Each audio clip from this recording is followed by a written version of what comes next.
Hier soir, près de 20 000 personnes se sont rassemblées devant le tribunal de grande instance de Paris pour réclamer justice pour Adama, ce jeune homme noir de 24 ans, décédé en 2016 à Beaumont-sur-Oise après une interpellation de la gendarmerie. Sa sœur, Assa Traoré, symbole de la lutte contre les violences policières en France et après la mort de George Floyd aux États-Unis le 25 mai, a appelé à manifester malgré l'interdiction de la préfecture. Fabien Jobard, bonjour. Vous êtes directeur de recherche au CNRS et au Centre de recherche sociologique sur le droit et les institutions pénales.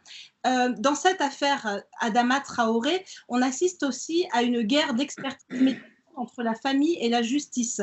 Comment on peut expliquer que les conclusions soient si différentes selon les documents? Les uns imputent le décès d'Adama Traoré à des maladies non détectées auparavant, qui sont des maladies dont on comprend mal, en n'étant pas médecin en tout cas, le lien qu'il peut y avoir entre leur survenue et un étouffement, et puis de l'autre côté, des expertises qui attestent que le maintien, la pression exercée sur la cage thoracique est la cause du décès. Je pense que c'est effectivement la question clé de la procédure judiciaire.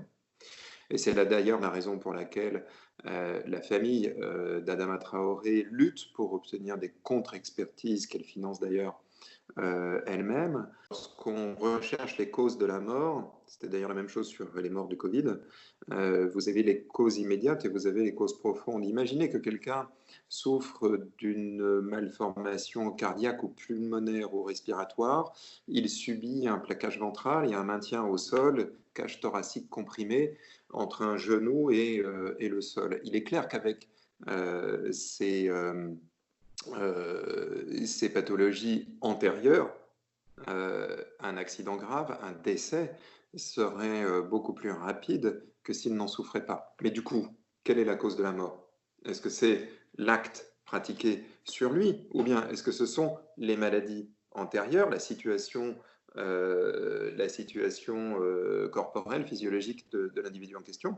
Il y a vraiment une énigme sur laquelle, à mon avis, il faut une instance qui tranche cette question. On ne peut pas, dans un pays comme la France, qui bénéficie de médecins de pointe comme la France, être à ce point partagé sur les causes de la mort. Et il faut, à mon avis, trouver les moyens de se sortir de ce balai d'expertise et de contre-expertise à propos d'Adama Traoré. Parce que le doute est pire que tout dans ce type d'affaires. Peut-on dire que la police française est raciste? Si oui, pourquoi? Et si non, pourquoi? Alors la police, c'est une institution et c'est la somme des agents qui la composent. Donc en fait, est-ce que les policiers sont racistes? Je répondrai, ça dépend des policiers, et je serais tenté de dire que ça n'est pas le problème. Le problème, c'est l'institution policière. Cette institution, elle est le produit d'une histoire et elle a affaire à des problèmes sociaux qui se présentent très directement à elle. L'histoire de la police, en particulier de la police parisienne, c'est une histoire qui est très, très intimement liée à l'histoire coloniale. La police parisienne a été, qui est la plus forte organisation de police policière en France, a été une police dont l'une des tâches principales durant les années 50 et 60 était de faire la chasse aux travailleurs nord-africains. On pourrait même dire d'ailleurs des années 20 au milieu des années 60. Et ça a profondément marqué la culture de l'institution, si bien que lorsque les problèmes des banlieues ont émergé, à partir de la deuxième moitié des années 70, au fond, les policiers parisiens, les policiers de la préfecture de police ont abordé ces problèmes-là avec en mémoire les pratiques qui avaient été les leurs à Paris des années 20 au début des années 60. C'est absolument fondamental de replacer ça dans l'histoire de la colonisation. Pourquoi? Parce que la France est un pays qui est un pays d'immigration coloniale depuis au moins 140 ans. Le deuxième élément, c'est que au fond, être policier, c'est s'assurer du bon ordre des choses et c'est s'assurer que, notamment, les centres-villes ou les villes-centres, qui sont les sièges de la richesse, qui sont aussi les sièges du pouvoir économique ou du pouvoir politique, ces villes-là ne soient pas perturbées. Et donc, en fait, ce qu'on demande aux policiers, c'est bien souvent de marquer des points, d'être présent au point frontière, au point de passage entre la périphérie et le centre. Et ceux qui se présentent entre la périphérie et le centre, ce sont précisément par définition les banlieusards, et ce sont des jeunes hommes issus de ces immigrations postcoloniales. Et donc, en fait, la police, qu'elle le veuille ou pas, et les policiers, qu'ils le veulent ou pas, qu'ils soient racistes ou pas, qu'ils soient des hommes ou des femmes, qu'ils soient des métropolitains ou des Antillais ou des fonctionnaires, comme il y en a de plus en plus d'origine africaine, peu importe, ce qu'on leur demande de faire, c'est de contrôler les jeunes hommes issus de l'immigration postcoloniale, en dernier lieu, parce que ce sont eux qui sont le plus frappés, le plus directement, le plus immédiatement frappés par la désindustrialisation que nous subissons depuis, la crise du Covid l'a suffisamment montré, depuis 30 ans. On n'a plus d'industrie en France. Or, c'est l'industrie qui absorbe les jeunes, et en particulier les jeunes hommes qui sortent du système scolaire sans qualification. Donc là, ils ne sont pas à l'usine. Ils sont où? Ils sont dehors, ils sont sur la voie publique. Et des jeunes hommes oisifs sur la voie publique, vous pouvez remuer tous les manuels de police que vous voulez, dans tous les sens, ça a toujours été le cœur de l'action de la police, toujours. Les nombreux drames qu'on a vus, dont on a été témoin ces dernières années, est-ce que ces drames ont remis en cause des pratiques des forces de l'ordre, comme par exemple le plaquage ventral qui fait polémique ces dernières années? Je dirais que parmi les gestes policiers qui ont le plus suscité d'interrogations, pour le dire de manière un peu euphémisée, ces derniers temps, c'est l'usage du lanceur de balles de défense, d'une part, et le plaquage ventral, d'autre part.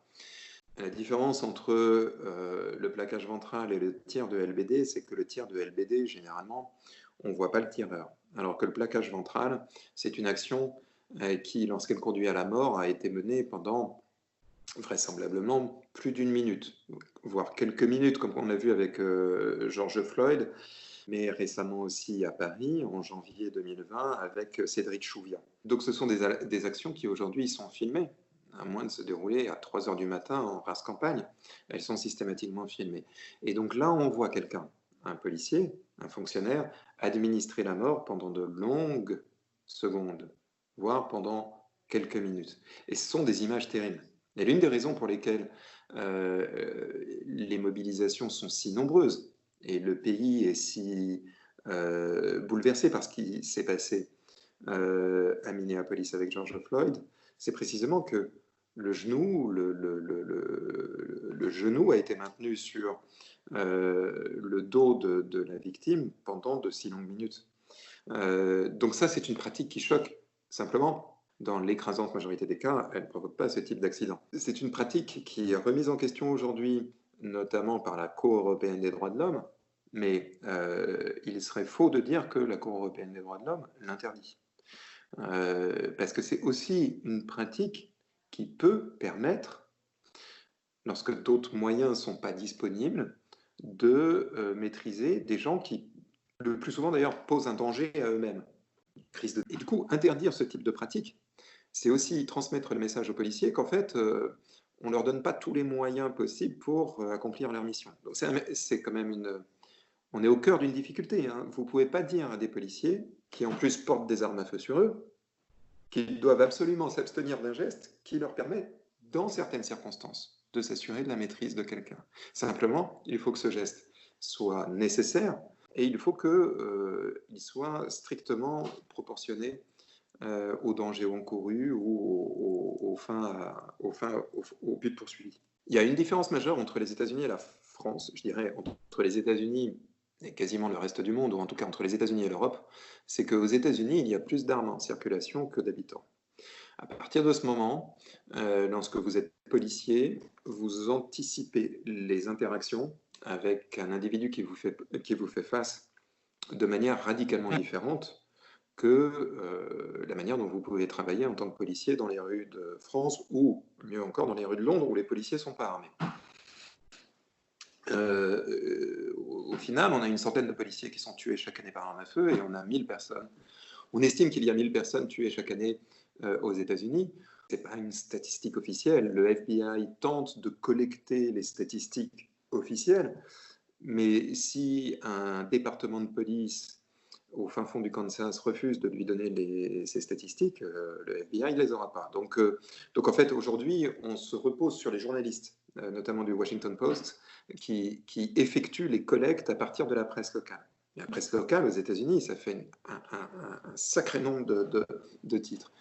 Donc c'est très fastidieux. La différence majeure, c'est la létalité des interventions. Quant au racisme des institutions policières, je dirais que la France et les États-Unis ont ceci en commun, que ce sont des nations qui doivent leur richesse à l'océan Atlantique, en quelque sorte. Et donc, aux États-Unis, c'est une nation esclavagiste, en France, c'est une nation post-coloniale, et au cœur des politiques de sécurité urbaine, il y a ce qu'on appellerait chez nous la question migratoire, ce qu'on appellerait aux États-Unis la question raciale.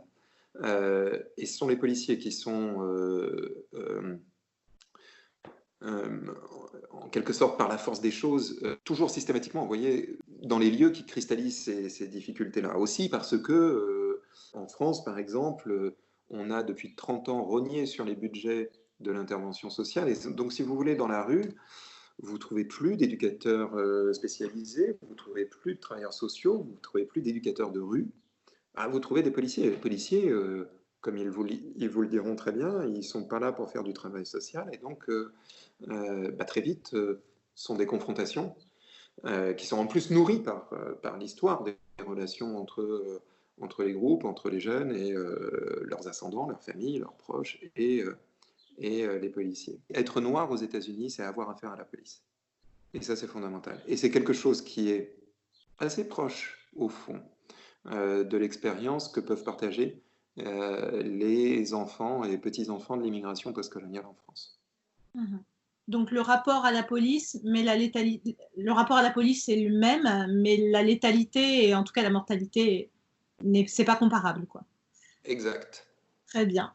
Je vous remercie beaucoup.